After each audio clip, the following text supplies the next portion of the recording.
Red Zone TV kwoli webale kubanga okyagoberera yonna gy'osinzira okubanga gy'otulabira kyokola kya mutawaana nnyo gwe wena akyatambula naffe ku mukutu ogwa Red Zone TV. Embeera ya bunkenke ku Parliament ey'eggwanga erya Uganda nga bw'okiwulira gwagoberera omukutu ogwa Red Zone TV omwaka ogwa 2018 mu biseera bya togikwatako obunkenke bwennyini obwali ku Parliament okulwana deployment n'ebintu ebirala byonna ebyali ku Parliament y'eggwanga erya Uganda mu budde obwo gwangoberera oba gwampuliriza ku mukutu ogwa Red Zone TV. Njagala okutegeeza nti embeera nga bweri Leader of Opposition Honorable Ssenyonyi Basekezi amaze okubanga atuuka mu bukambwe obw'ekika ekyawaggulu era ng'atuuse tasalikako omusale bwe babadde bayingira ku mulyango gwa Parliament. Ngenda kuwa mboozi ku mboozi, ngenda kuwa step ku step, buli mbeera yonna egenda okubanga ejja ogenda kubanga ate ogisanga wano ku mukutu gwo ogwa Red Zone TV. So watonaba kubanga subscribe nga kikole kirira wansi awo olaba ekigambo subscribe kikwateko kwata kadeka notification ogenda kuba tomisinga nsonga yonna nga bwe ntera okugamba ogenda kubeera omu ku abo abaseuka okumanya singa tuba tukuletedde emboozi yonna. Nkugambye olunaku olwaleero lukedde ng'ennaku z'omwezi mukaaga mwezi gwa 11 mwaka 2024 lwe lunaku olwansalessale ebbago ery'okugjawo UCDA ekitongole kibadde kiyambako abalimi okubeera nga ate omutindo gw'emmwanyi gutumbula. Olunaku olwaleero wenjogerera olutalo luli mu Parliament era obunkenke bwatandise dda okubeera nga bweyoleka. Twandiddamu okulaba ku kuwambibwa kwabamu ku babaka ba Parliament abagenda okubanga bazze embeera ya bunkenke nkugambye mu Parliament. Honorable Zake Francis Butebi yatuuse dda, Honorable Shamim Malende yatuuse dda, Honorable Kabuye Frank yatuuse dda, Honorable bonna abo bamanyi abasajja abatali bangu mu Parliament naddala bali ku ludda oluvuganya naddala abo abali mu kibiina ekya National Unity Platform. Kakati nno okuzzaako mu Parliament gwampuliriza wabaddeyo obunkenke era bitandise si byangu. Honorable Ssenyonyi nga bw'omumanyi bw'atanyigirwa mu ttooke wuliriza nga bwe bitambula we twogerera nga siraba kubanga nkuwa emboozi eyo gwe wenna abadde agoberera emikutu gya Parliament yogera tubadde nga tugoberera emikutu live bazituwa ku YouTube yaabwe, live bazituwa ku mikutu egy'enjawulo. Platform za Parliament zonna ezibadde streaming live Parliament ng'egenda maaso wenjogerera ng'emikutu gyonna baagiggyeko. Tekuli mukutu na gumu gutaddeyo live ng'ate bulijjo embeera eno ebadde egenda mu maaso. Kakati ekyo kimu.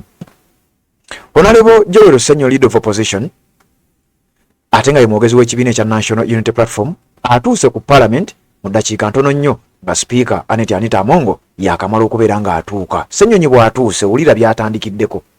Agambye Speaker nti Madamu Speaker nga tetunaba kugenda ku nsonga yonna oteekwa okwetondera bannayuganda oluvannyuma lw'okubeera nti wavaayo n'owulirwako ng'oyogera ebigambo ebiringa ebitagetinga eggwanga erimu. Mujjukira make sure those Bagandas don't get the numbers blabula oba birala byali biki. Kaakati Ssenyonyi agambye Anita Among ti nnyabo ogenda kwetonda ku bigambo ebyo then tusooke tugende ku nsonga endala. Wabula nga tugenda ku nsonga endala era nja kutegeeza ti ensonga y'emmwanyi olina okubeera ng'ogyesonyiwa. Okusinza ku mukutu ogusigaddewo gwokka ogutuwa updates eziva mu Parliament wulira we bagambye mukutu gwa Red Zone TV kwoli webale kubanga okyagoberera yonna gy'osinzira okubanga gy'otulabira wuliriza wano. Leader of Opposition Ssenyonyi has asked Speaker Among to consider recusing herself from handling the coffee bill, citing the remarks she made during her heated discussion of the National Coffee Amendment Bill last week, in which she asked to ensure that the Baganda don't get the numbers that would see the bill go for the second reading. Kakati nno njagala okutegeeza nti olw'olunaku olwaleero yensalessale byonna lwe bisalibwawo obunkenke bujjudde mu Parliament, deployment ejjudde. Njagala okutegeeza Speaker agaanye ekyokwetonda. Wuliriza okusinziira ku mukutu gwe gumu Parliament Watch, we did see you make remarks that seem to prejudice a particular tribe. What we did see you say, let's make sure these Bagandas don't get the matters. As we have said, this isn't a matter of Buganda. Coffee is grown in different parts of the country. Ssenyonyi ategeeza Anita Among amusomesa amulikishalinga nkugambye sigala ku mukutu ogwa Red Zone TV kubanga emikutu si mingi egigenda okusigala nga gituwa ebiva mu parliament.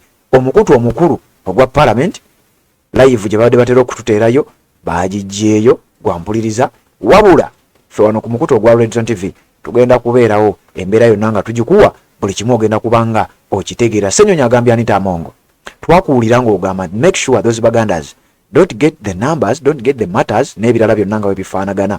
Ssenyonyi amusomeseza n'amutegeeza nti nnyabo okubiriza parliament kyekisooka. Ekyokubiri, emmwanyi terimibwa mu Buganda mwokka, ekyo olina okukimanya. Ekyokusatu, bw'oba okubiriza parliament tolina kubeera na ludda. Ebyoga nti do we have the numbers? Jukira bwe yali yabuuza do we have the numbers, kubanga kitegeeza naye we aba yeetaddemu era naye aba yalagiddewo dda oludda. I was very disappointed to see my leader, my speaker, make those remarks as if this is a battle against Baganda. Nti nali disappointed nnyo okulaba nga gwakubiriza parliament ng'okoze ebigambo ebyo. Ssenyonyi asomesa Anita Among amugamba bino like tobimanyi mmwe, ekyokuba nti mwatusooka mu parliament ffe Kyagulanyi yatujja yatusanga tuli bagezi era n'atuleeta mu bintu bino tulina obba challenginga. Yamutegeezezza luno si lutalo kulwanyisa Buganda, si lutalo kulwanyisa Baganda, wabula lutalo kulwanirira balimi bamwanyi kulaba ng'ekitongole ekibadde kibabeereddewo, ekitongole ekibadde kibayamba tekigibwawo. Maybe government needs to clarify in bringing this bill, are you targeting Buganda and Baganda? Ssenyonyi abuuza nti tugambe government eno mwetaaga okututangaaza ddala bwe mwali muleeta biiru eno nga muleeta ebbago lino mwali mutagetinze Buganda n'abantu baayo, oba nze sikitegeera. You're a senior leader of opposition. We twogerera parliament yakuttedde omuliro, tewannabeerayo kikonde, tewannabeerayo deployment eyingira, tewannabeerayo ba SFC, naye nga bw'omanyi ne luli baayingira mu kyama, twasooka ne tulowooza tebaliiyo, wabula oluvannyuma tugenda okulaba gye baafubutuka tewamanyangayo. Mukutu gwa Red Zone TV ngenda kukuwa step ku step, nsonga ku nsonga ebiva mu parliament.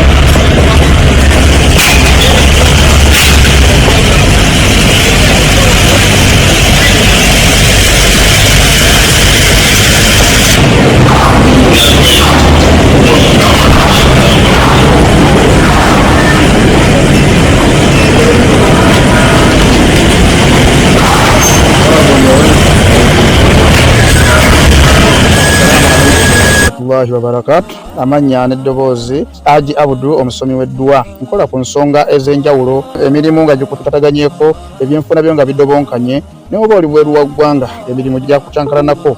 Jangu kusomere ku ddwa okuvudda nedda eddwa zaabaawo, eddwa zisomibwa, omuntu n'otereezebwa mu mbeera yonna ebadde ekwesibyeko ekusibyeko akanyaaga. Nina ekyoto kye nsobola okukumira wadde oli bweru wa ggwanga nga toli kumpi wano n'ofuna omukisa ogwo nawe n'osomerwako ku ddwa nga nkuteddeko n'akabaani. Allah ajja kusaasira, ajja kwanukula. Kuba ku namba yange y'essimu 0752 44 71 56 ne ku WhatsApp kwendi mpereza obubaka sobole okuyamba. Assalamu alaikum wa rahmatullahi wa barakatuh.